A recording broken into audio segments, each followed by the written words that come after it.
Hey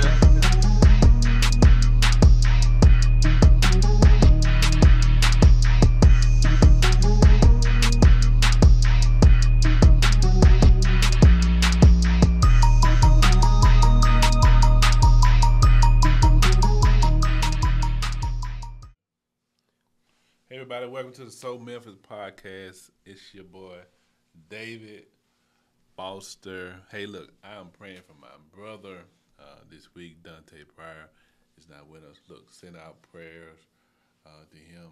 Love, I want y'all just to know, keep him lifted up. But look, I got a special guest with me today. I have with me none other than the illustrious, worldwide, world-renowned David B. Foster the second. What's up, man? Man, how you doing? I'm doing How's good. everything? Good. Okay, good. Glad to be home. Yeah, Thanksgiving definitely. break. Yeah. So doing big things popping for you, right? Berkeley with two E's, right? Right. Two Music E's. College, Boston. Yeah. Boston, Mass. So look, South Memphis podcast. So tell people a little bit about yourself. First question is, what part of Memphis did you grow up in? Well, I was born and I kind of was raised a little bit more in the Orange Mound area, towards around, I would say, Sherwood? Not Sherwood, but yeah, Sherwood, right? Orange Mound, Orange Mound, Sherwood, Melrose. But Yeah. I grew up over there for a little bit. Then we moved to when I got older, probably about mid-teen years, came over here to Germantown, Cordova area, and I was raised over here pretty much. I be saying I'm from Orange Mound, but I'm from Cordova, man. I ain't gonna lie, I ain't gonna fly. Right. It's so Memphis, gotta keep it for real. So. Right. But yeah, keep it real, right? Right, definitely. Yeah. So raised up in Orange Mound. Right. Definitely. All great things come out of Orange Mound. Yes, sir. Orange Mound, Tennessee. Three fingers around. Two fingers round, Two fingers around, three fingers down. You got it better than me. Oh, yeah.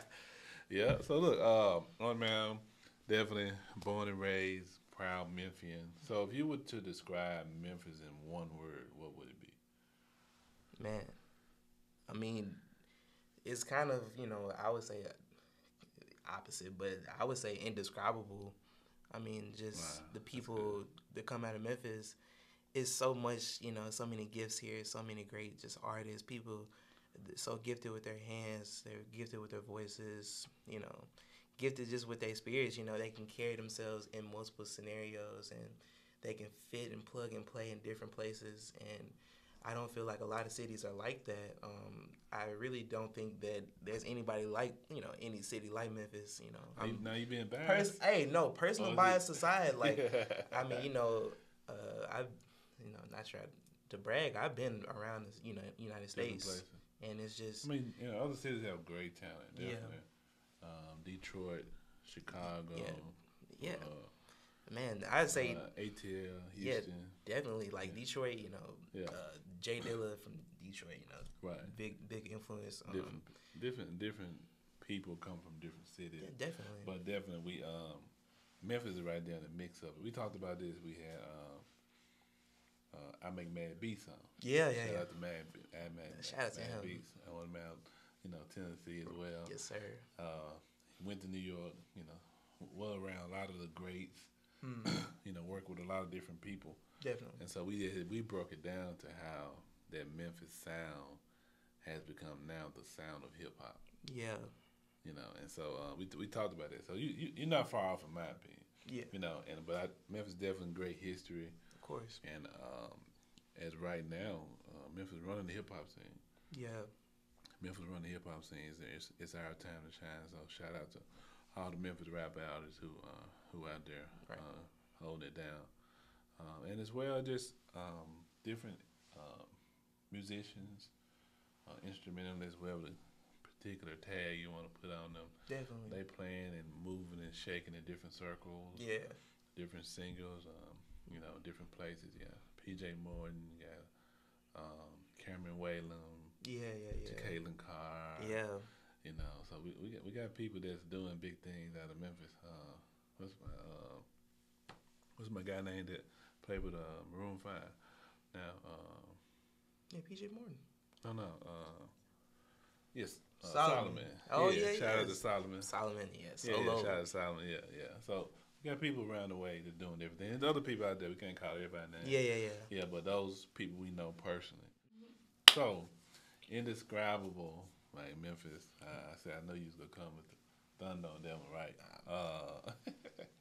Pull one out the bag on us. So describe Memphis. Oh, no, we went there. Yeah, yeah. Describe David in one word. Can I use the same thing twice? I don't know. I don't feel like if Yeah, I mean, if that's the word you come up with, go ahead. So you saying Instagram? Can I use a hyphenated word? Okay. Simply complex. Simply complex. All right, break it down. So, man, I really just like if you just spend time with me, you know, just get to know me. I know for a fact that like I'm a simple man. I don't require much, you know. I just require a few things. Now I ain't saying a few things easy, you know. It ain't easy, you know, because I know my parents, you know, especially, you know, shout out to, you know, Mr. Foster right here, man. He's a great man. He's put up with me literally all my life. My mama too. I know she'd be worried. But I just know that like, especially recently, they've just allowed me to like, you know, they just like spend more time with me and just allow me to like be a little bit more like open with my choices. And it's like I would never do anything that's like, you know, morally incorrect or morally wrong because I just was raised up correctly. And one thing I noticed was just that like life got so much easier when I just started just doing what I needed to do, like um, cleaning my room, you know, like little stuff like that, and just you know like the simple stuff. Like it just gets like now, you know, when I'm in college, I clean my dorm like every day. Like I can't let stuff get you know too messed up because like when my dorm clean, I clean you know make my bed up.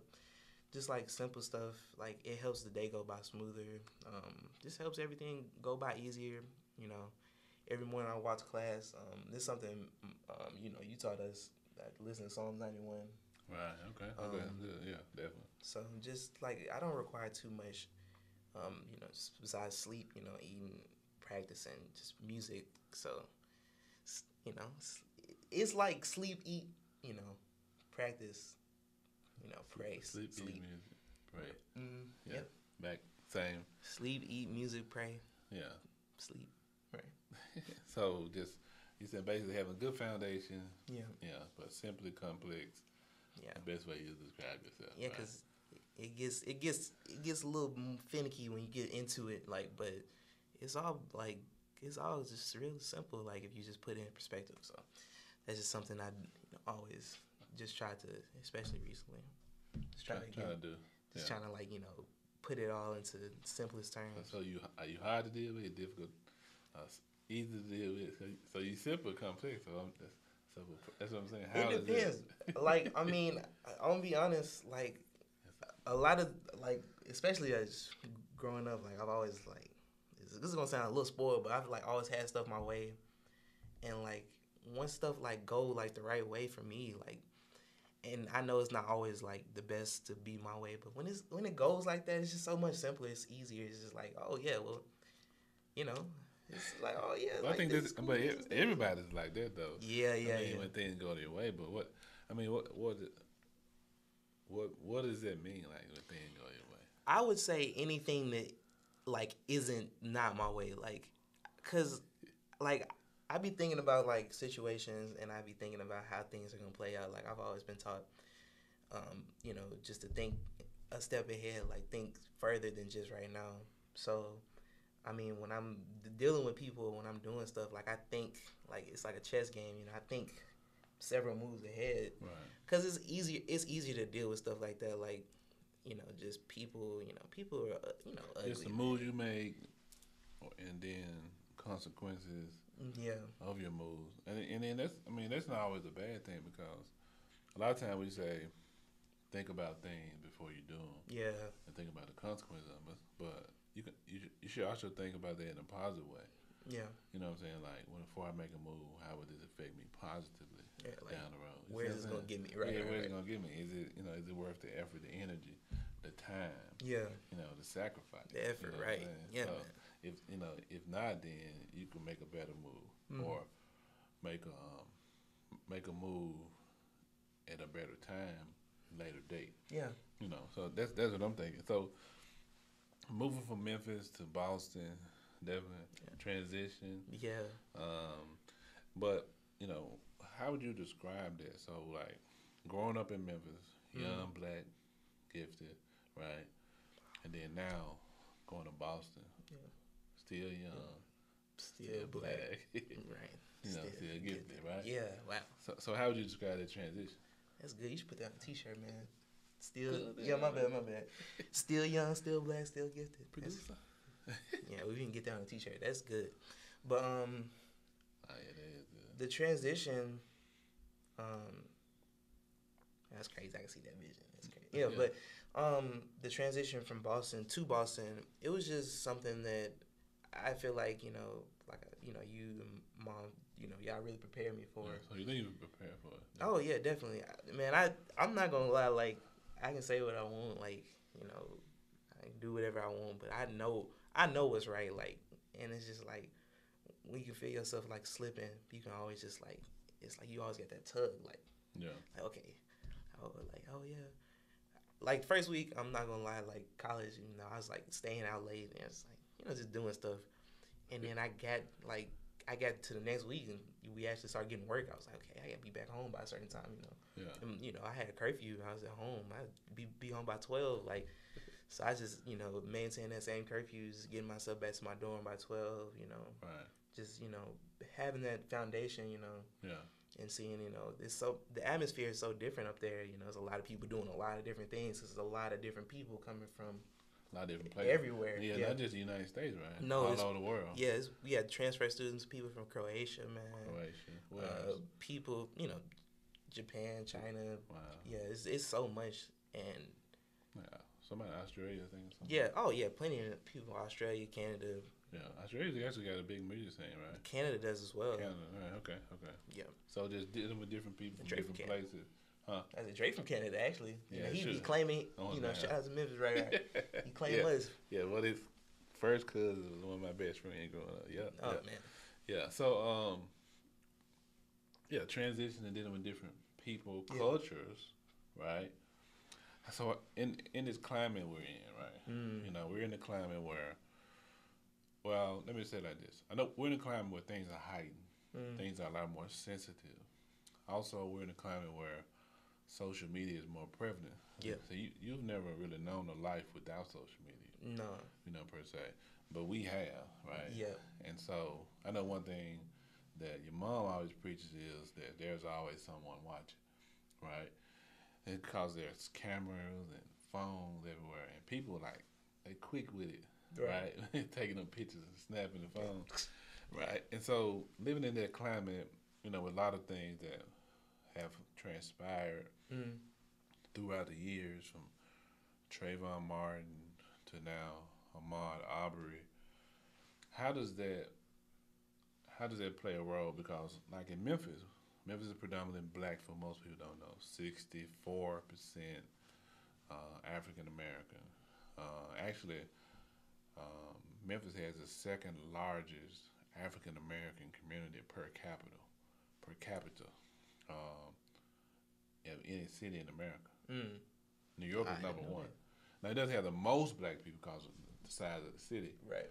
But per capita, Memphis is number 2. New York is number 1. Right? But again, we're dominant here. And so growing up with that, dealing with the different things, the peer pressure, police, friends who make good choices, bad choices. How does that affect you growing up, like in Memphis, and is there any difference, or did they prepare you for Boston? Talk about that a little bit. Well,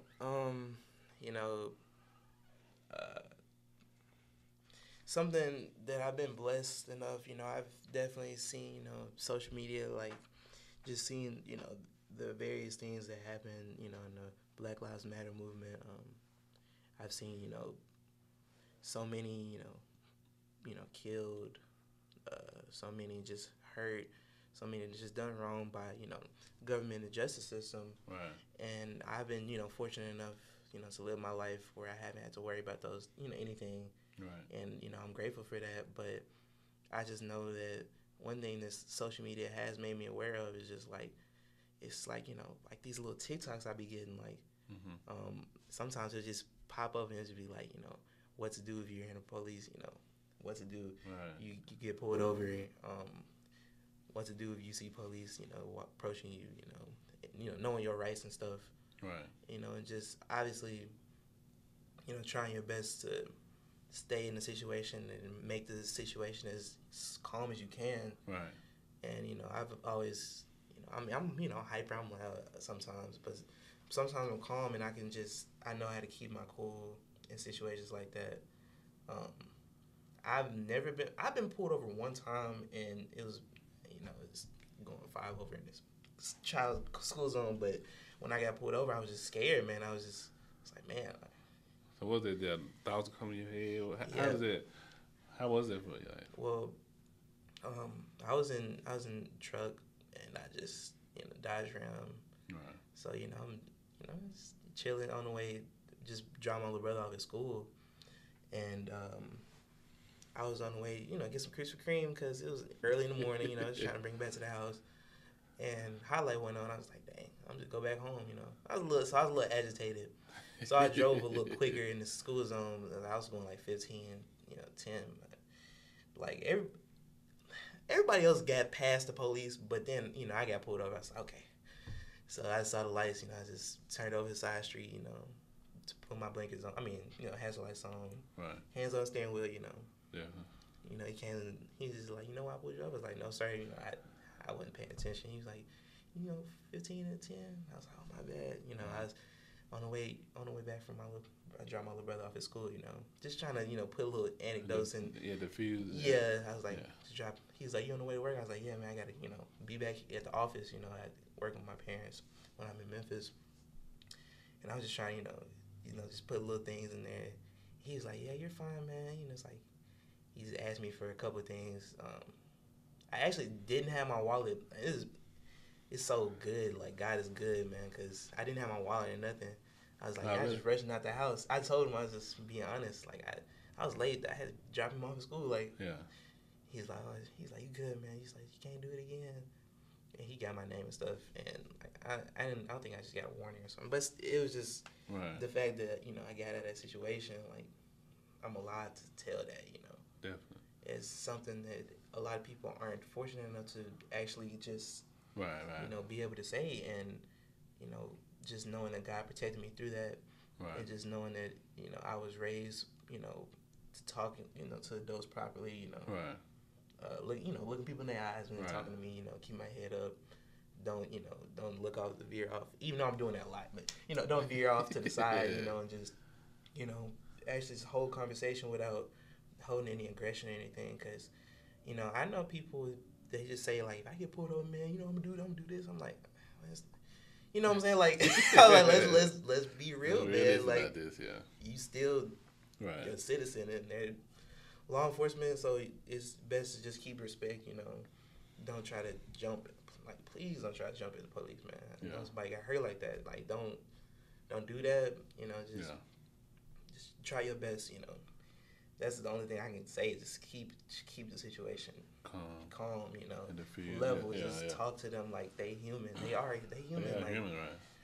And that's the best situation. I mean, I can't speak for any other situation, nor can I say that that's gonna work out for everybody. But I just know that worked for me, and so fortunately, I got home. I got home safely.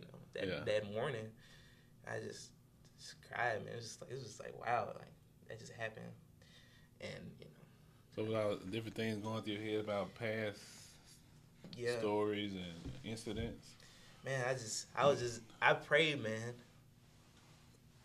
Yeah. So the thing like that. Yeah, I prayed, man. I had my hand on the steering wheel. I said, Lord, please don't let me be another number. Yeah. Like, it was crazy, man. I was frightened. I couldn't, like, I had my phone, but I just couldn't call I couldn't call my parents.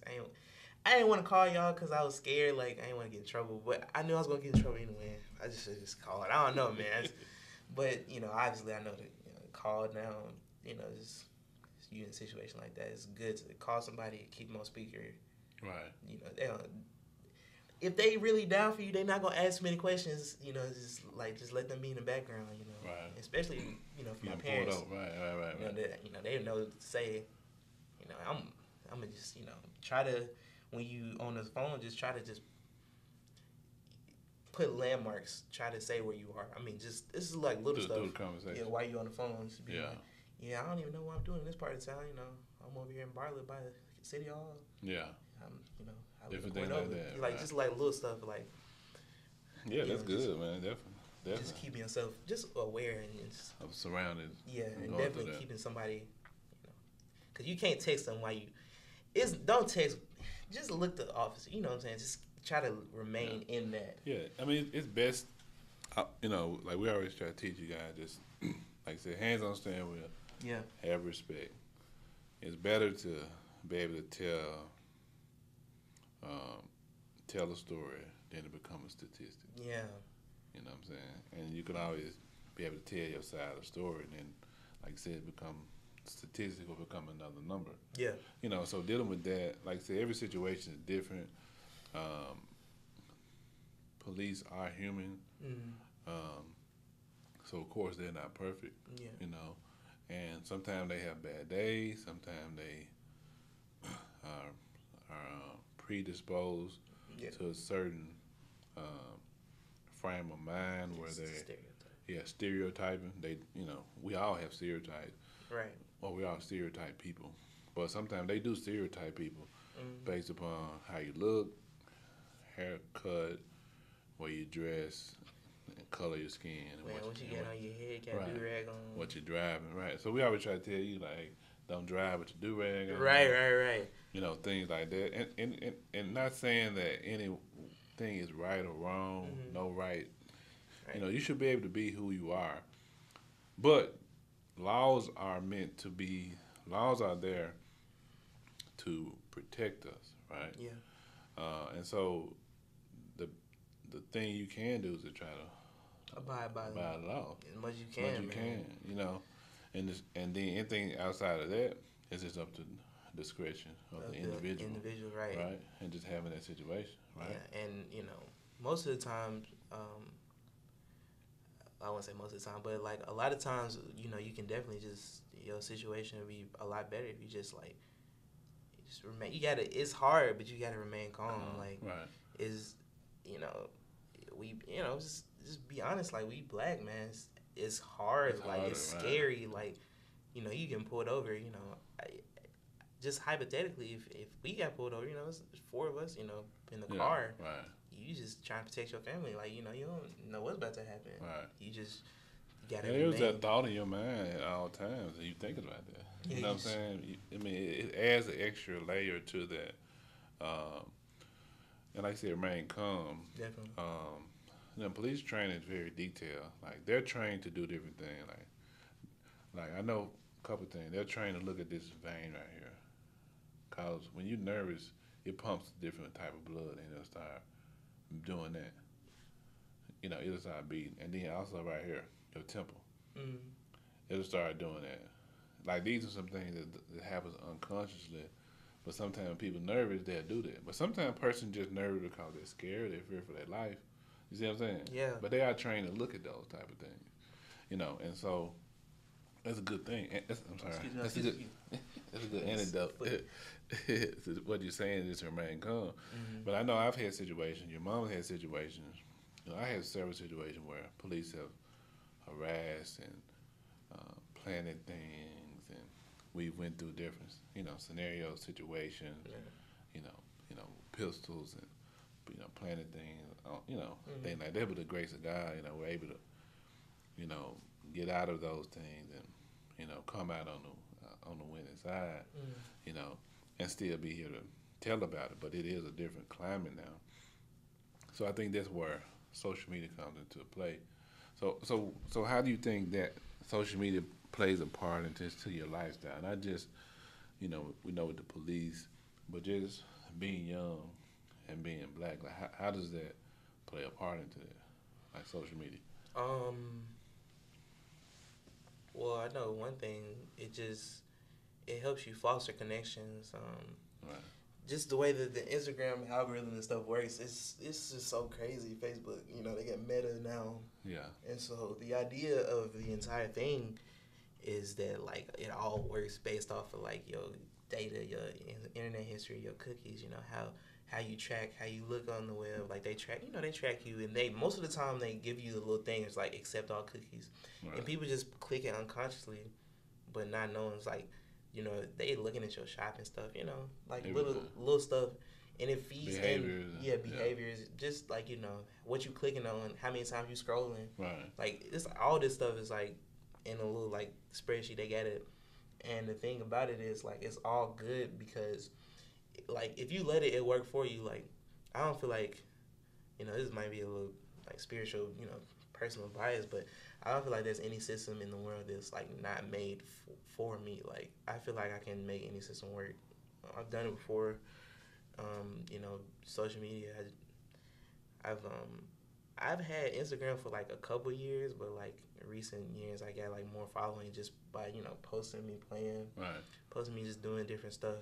Playing with church, different instruments too. Right. And I've gotten people DM me like, "Hey, I need you for this. Hey, I need you to come play this gig," or Right. "Hey, I need you, come sit in this church. This is this," and it's just like the little connections and stuff. Meeting people, in person, and then like getting their social media, like and that person may follow you, and you'll always just like they'll remember you just because of that connection that you made in that moment. Right. With the social media, and like I've had people, I was met in person like real famous people, and they like my stuff. They're like in my timeline regularly, like, and they're on my, I'm on their timeline back, like just liking stuff. Right. And I see them in my likes. I'm just like, wow, it's power of just meeting them one time. Right. Like, hey, you got Instagram? So do you think that your giftedness or your giftings, does it level the playing field? So let's say, for instance, some people, do people respect your gift, even though you may not have the quote unquote name or stardom as someone else? How do you think that works with the connections? Does it help or hurt you being gifted? Just basically being who you are. Yeah. Somebody may be gifted in, like I said, playing chess, or somebody may be gifted in sports, or somebody may be gifted academically. How do you think that helps to foster those connections? Like you said, level the playing field. Well, one cool thing about Instagram is that when you start your Instagram and you following people, Yeah. every time you follow somebody, it gives you accounts that are like that person, like to follow. Similar, right? Okay. So that's a good way to, or just looking at how. One thing I used to do is when I was younger, like just trying to find out different things. I used to look at. You're still young. Well, yeah. Live a little life. No, but one thing I definitely used to do is just like look at the following, like who people were following. Yeah. And certain people don't follow anybody. Beyonce don't follow anybody. I mean, there's Beyonce, Right. But Beyonce don't follow nobody. I don't think. It's like a lot of celebrities only follow like one person. One person, yeah. Right. Yeah. And it's just like it is what it is. Like people, when you get to a certain level, and I feel like a lot of people on that level, higher level, like it's sometimes you can forget, like, okay, what's this, like, who you are. But if your image is to that point, Yeah. it's great. I mean, like, you don't have to follow nobody. Right. Like, honestly, like, who gonna really tell Beyonce, like, hey, you need to follow all these people? Right. You know these people, man, follow them. Like, that's Beyonce, you know what I'm saying? Right. If Michael Jackson, I feel like if Michael Jackson was still alive, he won't follow anybody. Like, Right. he would follow himself. He Yeah. probably followed, Janet or something, I don't know. He probably, but, he probably won't follow many people. Yeah. And so just, but people like that, like, they still, like, they're active. Like, Beyonce, There's a Beyonce ensemble at Berkeley. Mm-hmm. Beyonce reposted, the Berkeley Beyonce ensemble. Oh, she did? Yeah, she put on her story like, so dope. like these people like in their teams, they still be like liking the stuff, Right. and they be seeing that stuff. So even if they don't follow you, just always just be careful what you put on social media. Right. Just be because anything can happen to anybody, and that close friends is. You know what I'm saying? Just don't. Be careful. Be careful with your close friends, man. Yeah, because that'd be the main one that gets you. Yeah, because people you call your close friends, I mean, it just happens in social media. It happens. I know a lot of people got exposed like that. People get exposed. People get their stuff leaked. It's just, it's just like don't do too much, and right. Obviously be selective with your circle. That's something I've always been taught, Right. But yeah, social media definitely it fosters, the connections, and it definitely just puts it in perspective. Of like who's doing what. Right. On the Explore page, I mean, with the reels and stuff now, you can just you can see one video and scroll, and it just be videos like that same hashtag. Right. It just be random though, like it won't be people you follow. Like it's good. Like it's like they put TikTok inside it, Yeah, Instagram. Basically they did. Yeah. So yeah, definitely. So I mean, like being up in Berkeley, like I said, provides opportunity to be around different people from different places. Anything in particular that has, like, the Memphis in you has helped you, in Boston, in Berkeley, and you being from Memphis, how's that helped you in a way? One thing I can say about Boston, folks, man, people are like kind of like rude up there, like, you know what I'm saying? Like, I come from the South, we from Memphis. We want Southern hospitality. Right, so the hospitality is just nice, just speak to people when you passing by them, say excuse me, you bump into people, you know. Just little stuff, open the door for people. Like, people just be, I open the door for people. If people look at me crazy, I'll be like, man, it's just a door, just open it, if somebody behind you, just open the door. Right. Just pulling, just doing just little, like, chivalrous things. Yeah. And obviously, just more hospitality. Right. It's helped me so much just to navigate through the city a lot better. I know people, you can just tell their days. It's just like, so much, it's more fast paced up there. So they going through a lot, is doing whatever. Speak to people, just be like, man, how you doing? Yeah. They speak back, People be like, you know them? I'm like, no, man, just speaking to them. It's like, sometimes you just got to talk to people. Right. You never know what people go through. It's always good. And that's something I learned just from, my dad, my granddad's. Always just talking to people is just, connections. Like, you never know, who's going to do what, you never know what, who's going to take, like, what place in your life. Definitely. So you always just want to, like, leave a lasting, like, a good impression. Right. So that's one thing that's helped me in Boston, just to keep myself, like, and obviously, code switching, like, you have to know how to talk to certain people. Like, so what that mean? Okay, so to for code, the people who don't know, yeah. Right. So for a code switch, it's actually like a cultural code switch. So you just gotta, you move different. Like, you talk to, certain man. Like, I wouldn't say, like, what's up, man? Like, you good? What's up, man? Oh, okay. I wouldn't say that to, like, just everybody. It was, sometimes you'd be like, hey, how you doing, sir? Look people in their eyes. Okay. Firm handshake, always. Yeah. Just keep yourself at the same level. One thing, show the thing is shaking hand. When people put their hands, like, on your thing, they put your hand on it. Yeah. So it's just like little things, like respect. Keeping your elbows off the table when you're eating. Just sitting up straight, just not slouching. This is little anecdotes, like, in your lifestyle that change when you're in different groups of people. Right. It's just a certain way I can't act. Like, if I'm with, a business meeting, I can't act like that if I act around my friends, like, because we're young, we, joke around, definitely. Goof around and stuff, make jokes. It is what it is, but it's a time and place for it, For everything. It's time and place for everything. Yeah, well, obviously it's time and place. That's what the Bible says, time and work. Season for everything. So code switching. So how do you make sure that you are not losing yourself? 'Cause I do agree with that. I do. Bible bring Bible and policy. I become all things, all men. Mm-hmm. And then there's another saying that said, "When in Rome, do as the Romans do."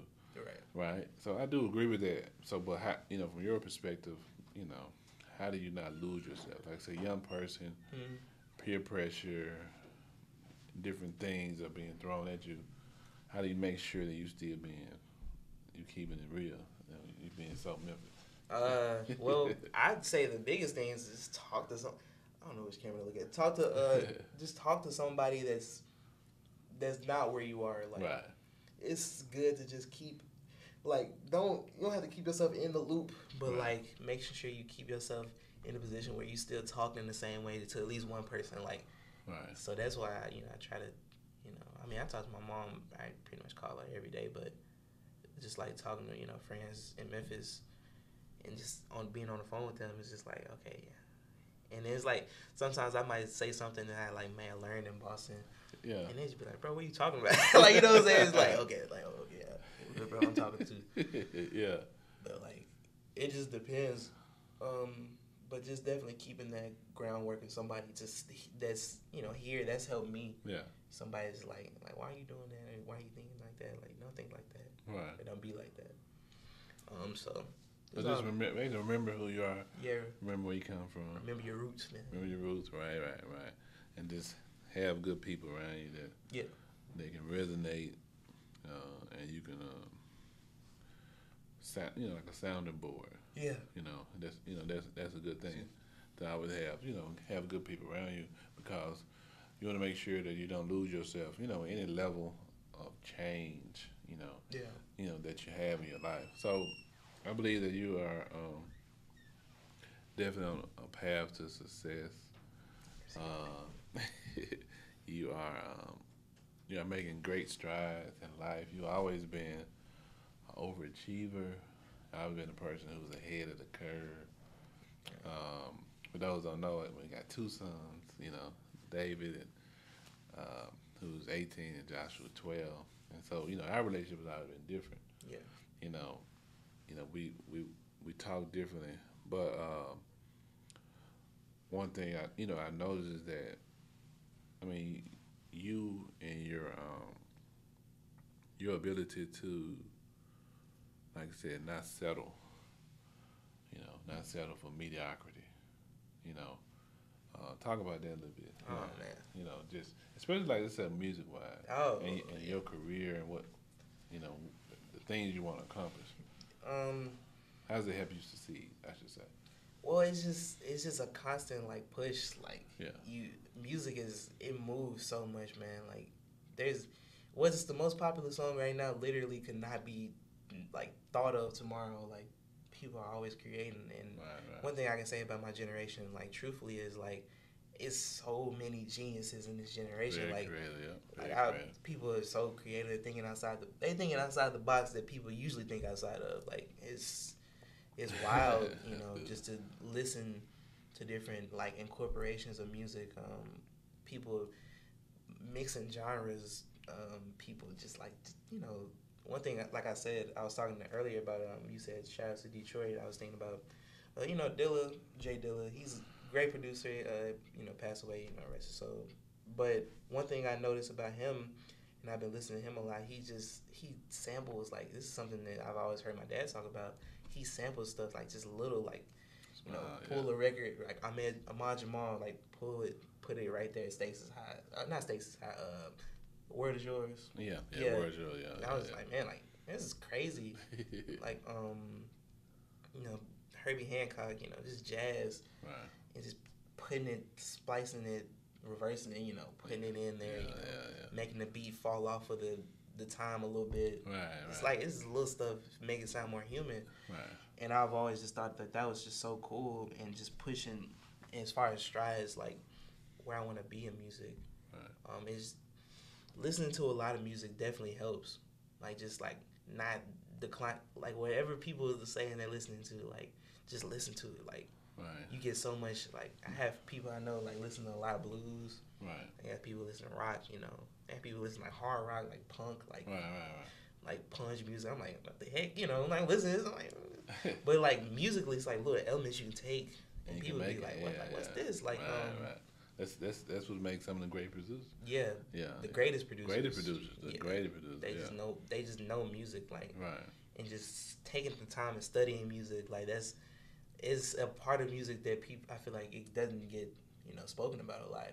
Like people don't like to talk about that process. Like, man, you really want to like redo a record, man, you gotta be listening to that thing for a long time, like, and just whenever you're not doing nothing, just it's songs I got that I'm just listening to all the time, just trying to hear more stuff in him, man. Like one personal record I can say that I've listened to like a lot is Isaac Hayes' Never Can Say Goodbye.